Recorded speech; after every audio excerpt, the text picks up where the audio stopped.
Hello दोस्तों, R K mix entertainment पर आपका स्वागत है। दोस्तों, तुम मुझे खून दो, मैं तुम्हें आज़ादी दूंगा। ये शब्द नहीं थे, ये एक क्रांति थी।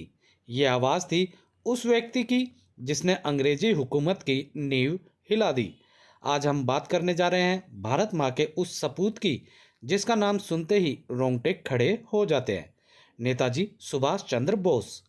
हर साल 23 जनवरी को पूरा देश मनाता है नेताजी सुभाष चंद्र बोस जयंती, जिसे आज पराक्रम दिवस के नाम से भी जाना जाता है। आज के इस वीडियो में हम जानेंगे नेताजी का बचपन, उनकी पढ़ाई, आईसीएस छोड़ने का फैसला, आज़ाद हिंद फौज की कहानी, उनके नारे, उनका रहस्यमयी अंत और सबसे ज़रूरी, आज के युवाओं के लिए नेताजी का क्या संदेश है। लेकिन दोस्तों, इन सबसे पहले अगर ऐसी ही वीडियोस आपको देखना पसंद है तो मेरे चैनल या पेज आरके मैक्स एंटरटेनमेंट को सब्सक्राइब या फॉलो करना ना भूलें। दोस्तों, नेताजी सुभाष चंद्र बोस का जन्म 23 जनवरी 1897 को कटक, उड़ीसा, जो अब ओडिशा नाम से जाना जाता है, उसमें हुआ।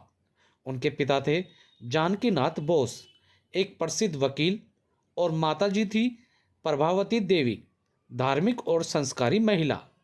सुभाष चंद्र बोस अपने माता पिता की 14वीं संतान थे। बचपन से ही सुभाष असाधारण बुद्धिमान, अनुशासित और देशभक्ति की भावना से भरे हुए थे। नेताजी की प्रारंभिक शिक्षा कटक के रेवेंसो कॉलेजिएट स्कूल से हुई। वे पढ़ाई में हमेशा अव्वल रहते थे। इतिहास, दर्शन और राजनीति उनके प्रिय विषय थे। बचपन में ही उन्होंने स्वामी विवेकानंद के विचारों से गहरा प्रभाव लिया। नेताजी कहते थे, एक सच्चा राष्ट्रवादी वही है जो अपने देश के लिए सब कुछ त्याग दे। दोस्तों, 1919 में सुभाष चंद्र बोस इंग्लैंड गए और आईसीएस इंडियन सिविल सर्विसेज की परीक्षा दी। उस समय आईसीएस पास करना सबसे बड़ी उपलब्धि मानी जाती थी। उन्होंने परीक्षा में चौथा स्थान प्राप्त किया, लेकिन देश गुलाम था और गुलाम देश की सेवा नेताजी को स्वीकार नहीं थी। 1921 में उन्होंने आईसीएस की नौकरी से इस्तीफा दे दिया। यह फैसला पूरे देश को हिला देने वाला था। दोस्तों, फिर उन्होंने किया स्वतंत्रता संग्राम में प्रवेश। भारत लौटकर नेताजी महात्मा गांधी और कांग्रेस से जुड़े। वे देश बंधु चित्तरंजन दास के सबसे करीबी सहयोग बने। लेकिन समय के साथ गांधी जी की अहिंसात्मक नीति से उनके मतभेद बढ़ने लगे। नेताजी मानते थे, आज़ादी भीख से नहीं मिलती, उसे छीनना पड़ता है। 1938 में नेताजी हरिपुरा अधिवेशन में कांग्रेस के अध्यक्ष बने।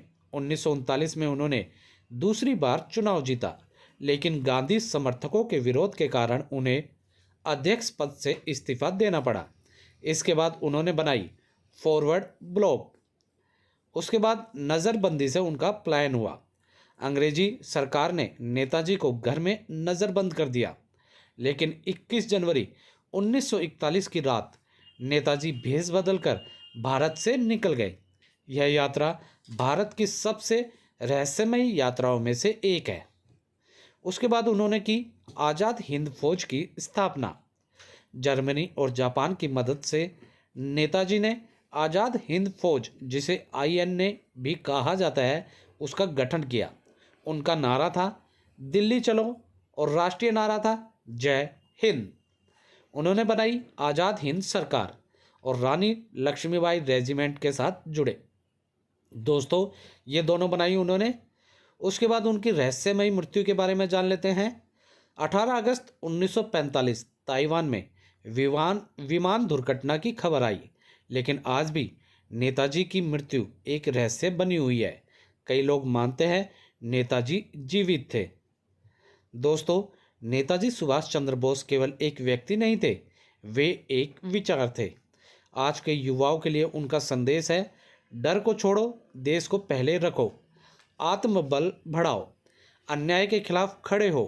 उनका सपना था एक मजबूत, आत्मनिर्भर और साहसी भारत। नेताजी अमर है क्योंकि जो देश के लिए जीता है वो कभी मरता नहीं। अगर आपको यह वीडियो पसंद आई हो तो वीडियो को लाइक करें। नेताजी सुभाष चंद्र बोस के नाम पे मैक्सिमम से मैक्सिमम हर जगह इसे शेयर करें ताकि सबको उनके बारे में पता चल सके। कमेंट सेशन में आप जय हिंद लिखना ना भूलें।